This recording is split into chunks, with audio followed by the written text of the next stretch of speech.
Hey guys, so I was just having a conversation with a Reddit buddy of mine, and I've made a video on this channel. I'm going to link to it, but I wanted to reiterate this from a 2 years later perspective. It remains true, and it affects nearly everybody when they're trying to make a change in their life, a big shift. And that is old seeds sprouting, to use some flowery language. Basically, and people have referred to this as the purge, I guess, or reset period. I don't know.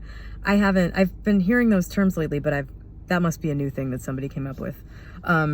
There's a period of time when you adopt a different state, or you turn your attention to a different objective, or you start to identify with a different, mentality, whatever words you want to use, when you're making a change from one thing to another.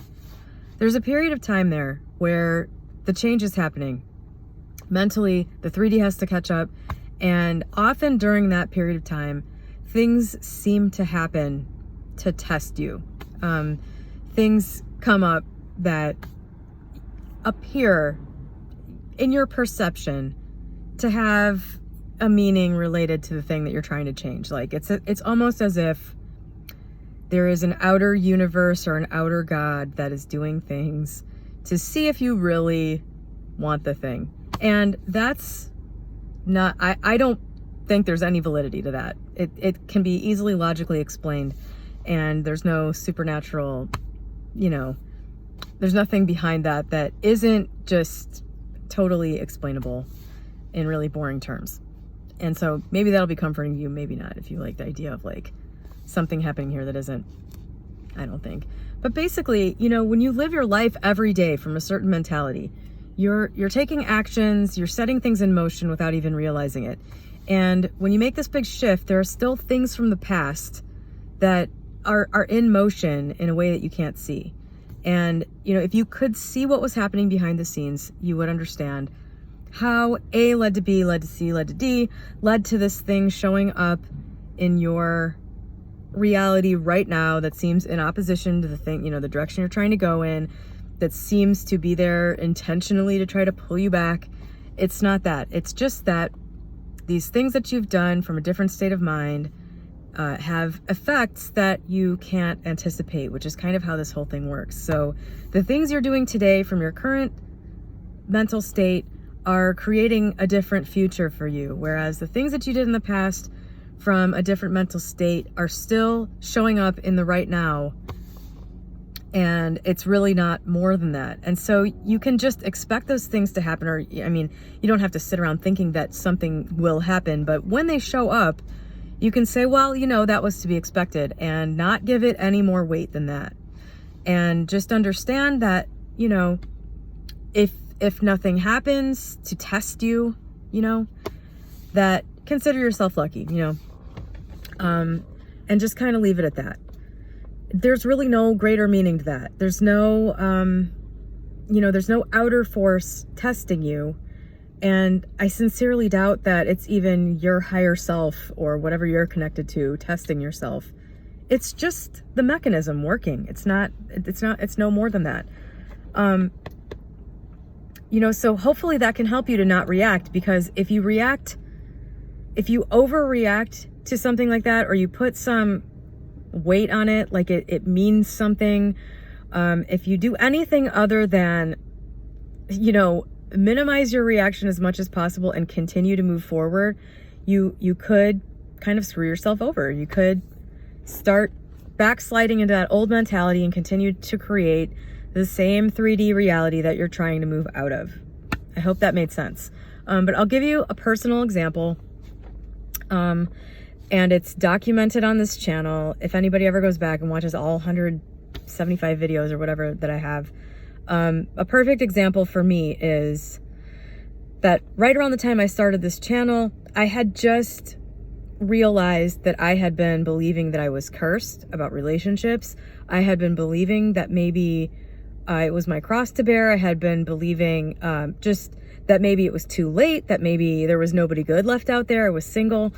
And I sort of in an instant realized that all of those were just beliefs that were creating my outer experience, and that there was no validity to any of it, and that basically I could manifest whatever I wanted. I could easily manifest the right relationship that would, I could manifest somebody in my life that would function the way everybody functions, that is reflecting to me my own beliefs and values and all that stuff. So if that stuff that I believed about myself and everything else was good enough, then my relationship would be good enough.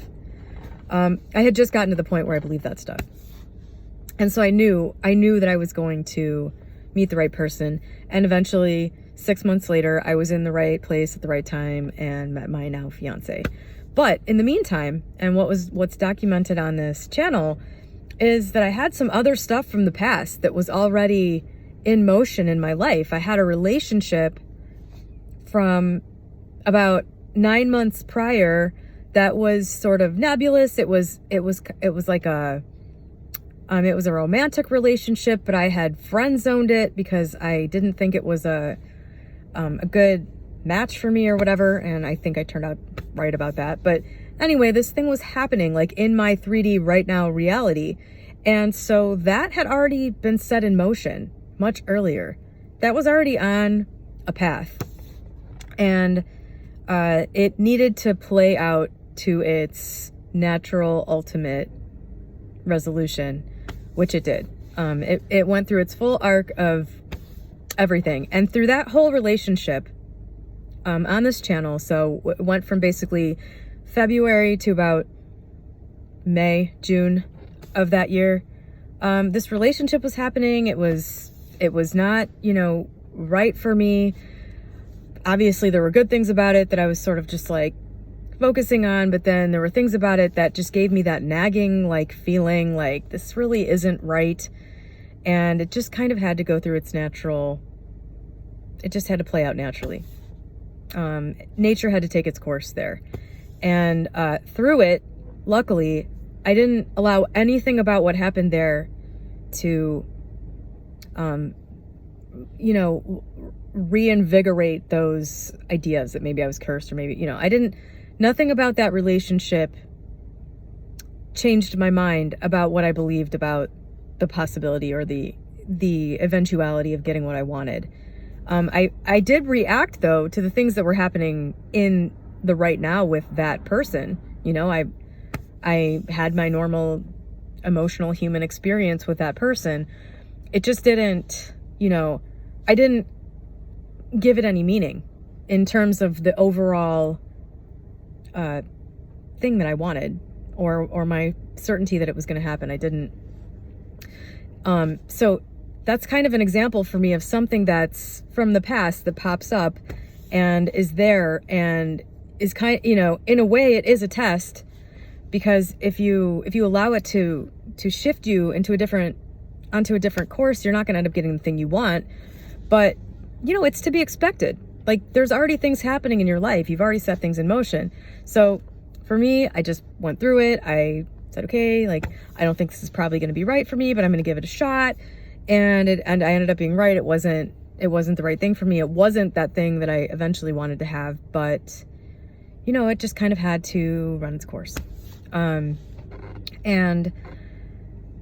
things like that will happen for everybody in one way or another, especially if it's something that you've been, thinking or doing for a long, long time, and you're trying to make a big change into some other belief system or lifestyle or reality or whatever. Those things are going to continue to do what they do, which is just kind of blossom into your reality. And, I think this is especially true if you're like becoming a different person with money. Actions that you've taken in the past, the way you've lived your life in the past with money will almost certainly like if you suddenly become really responsible with money today, if you start like, doing everything right and whatever that means for you, and you make this shift and you're hitting all like your goals, you're doing all the things that you've decided you're going to do, there's a good chance you're going to get some bill that is has been floating around collecting interest or penalties or whatever that you forgot about back when you were in a different frame of mind. It'll show up right when you get to a point where you're comfortable. Bam, this thing shows up, and like depletes your bank account, and then you're kind of like back to where you were. And then it's at that point where you can kind of keep going, or just say, man, this really sucks. I'm just cursed. This is just always going to happen, you know. So it's really, you can take that and apply it to almost anything, I think, that you're trying to do. There's going to be stuff that you set in motion in the past, and it will show up naturally. It's expected. It's just the way it works. It's not anything to get excited about. You know, so I guess what I'm saying is that, you know, and I think a lot of people might view this as negative, but don't necessarily expect for everything to be perfect from the second you change your mind. You know, it's a nice idea that as long as you expect it to be perfect, it will. I believe that in practice, many people find that is not the case. It just doesn't play that way out. It just doesn't play out that way in reality, because people's brains are not perfect, you know? I don't know. It's a pretty tall order to just go from, you know, being a completely uncontrolled mind to having this perfect, firm belief about everything, to the point that I think it could somehow prevent these things that happen kind of by a law of the universe, you know, cause and effect. It's a tall order to think you're going to get to a point where you defy all of these things. You're welcome to try. But anyway, I hope that helps somebody. I definitely experienced a ton of this in the shift from being broke to not. I mean, you know, your personality and who you are is what created the reality that you wanted to leave or left. And, you know, I find that even there's certain things like with money that even to this day, like I had, like I got bitten by a dog in 2019 and had to like go, and it ended up being nothing. I think I got a tetanus shot, and they told me I didn't have to get a rabies shot or anything. It was like a dog that was running around loose that I was trying to get out of the street. And I ended up racking up, like, I think it was $2,000 in medical bills for this bite that literally somebody looked at and gave me a Band-Aid for. And so I think in my mind, partly I was just like, what a bullshit bill that is, you know? So that was probably part of it. But I wasn't living with my ex anymore, but my address was still with my ex, and the bills for this came to my ex. I remember having a conversation with him saying, can you just go online and just like pay it? Because we still have all of our finances conjoined. And I was like, can you just go pay it? I swear to God, he said that he was going to. But a year later, I get this collections thing for this bill. My credit score dropped like 150 points. And I'm going to be honest with you, I still have not paid that bill to this day. Because once my credit score took the hit, I was just like, well, screw it. Why would I pay this now? Like, it was a bullshit bill to begin with, you know, and now it's already damaged my credit. So screw it. I'll just let it sit there for 7 years. That's the mentality that got me in, like, made me go bankrupt in my 20s. And it's still in there. Like, it still comes out here and there. Like, everything else in my life is like fine financially, but every now and then there'll just be a situation where you're like, okay, well, I could see how, you know, my personality and, you know, momentary deviations from the mentality that I have shifted into can cause this like little time bomb to be created and then go off later. And what am I going to do? Like, say, oh, I'm cursed? No, it's kind of like, it's who cares? You just have to get past it and move on. But yeah, that's just another little example of a dumb thing from my own life. Anyway, have a great day.